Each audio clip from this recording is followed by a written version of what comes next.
Немањето на работна сила, како и високите трошоци на домашниот пазар, се причини поради кои македонската текстилна индустрија станува неконкурентна.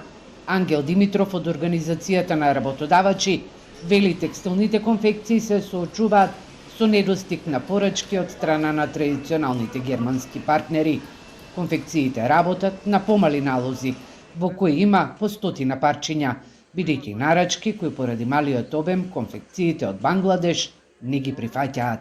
Цените на нашите услуги, она што го работиме ние за надвор, не растат како што порасна нагло минималната плата. Минималната плата превише отиде 58% од просечната и тоа доста конфекции ги направи нерентабилни.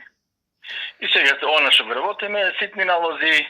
Во текстилниот сектор максималниот број на вработени достигнуваше и до 65.000, но во моментов во него работат 25.000, со тенденција да се намали за уште 5.000 работници. Според Димитров, бројот на вработени во овој сектор се намалува не само поради тоа што нема работа, туку и поради фактот што младите не сакаат да шијат во фабриките.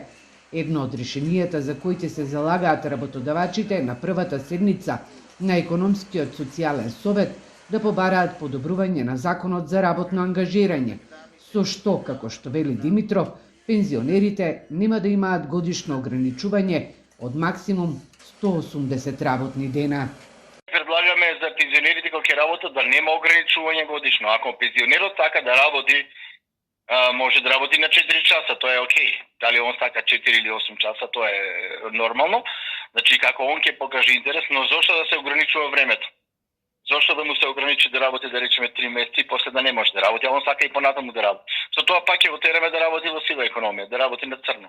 Као што сега работат сите пензионери на црно. Лани извозот на текстилната и кожарската индустрија изнесувал 518,5 милиони долари и е 6,15 од вкупниот извоз на државата, а 95% е лон производство.